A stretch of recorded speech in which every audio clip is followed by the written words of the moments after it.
Shawn Giles racing the 6 hour next weekend. You've done a few Suzuka 8 hours and some other endurance races, but it's been a while between drinks, and how are you feeling about it?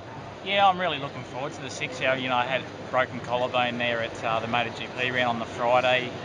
Unfortunately, the wet conditions, a mixture of things, you know, old tyres. I just went second fast in the first session and wasn't pushing hard, and had a high side and come down, landed on through turn one, so it was quite a high speed crash.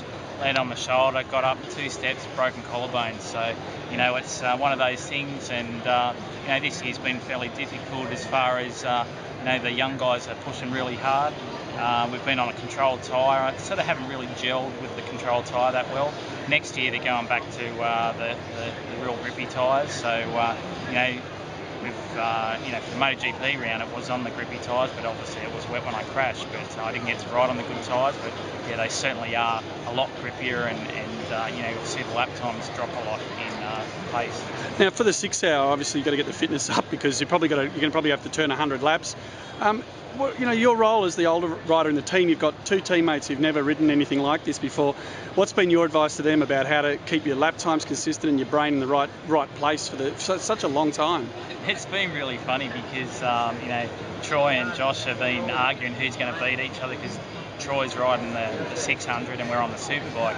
So there's been a lot of friendly rivalry between us and that. But I think it's going to come down to a lot of factors. You know, you've got pit stops, so the mechanics haven't done that sort of fast refueling, wheels out, wheels in. Sure, they've had time doing rear wheels for qualifying, and that when we've, you know, been in a hot situation where you've got to bang a tyre and you might only have a lap and a half left to go out there and do a fast time. So they've had practice putting the rear in. We've got a front tyre to change as well, plus the refueling. So there's a lot of different factors that can come in.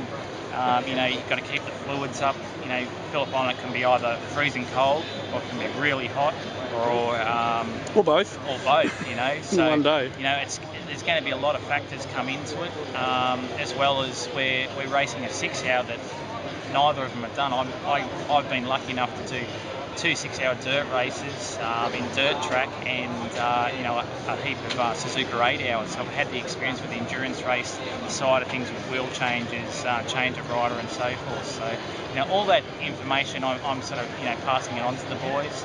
And when it comes to the riding on the track, we're going to have to be smart when you're passing people, because there's guys from, you know, top of the level in superbikes to, you know, guys that may even have only just done some track days and got a racing license to do the 6 hour, because the enthusiasm is quite high for the 6 hour. So, you know, you're going to be coming up on guys. We might be doing, say, 1:35 lap times, and they might be doing 1:45. So you're coming up on them at, you know, maybe 20 k's faster. So when you come up on those sort of guys, you're going to have to be making the right decision where you pass, if you pass, and therefore your lap time will drop. So, you know, it's going to be a case of making the right decision and being smart when you're riding. Well, it sounds like the race could be won and lost just about anywhere, from pits through to racing, through to lap times, consistency, and a clever way of passing people. But we'll absolutely look forward to seeing how you and Josh Waters go, because you're clearly one of the front runners. Lots of good teams running, but Shawn Giles, we hope you're fit and happy and well for next weekend. No, I'm all well and ready to go.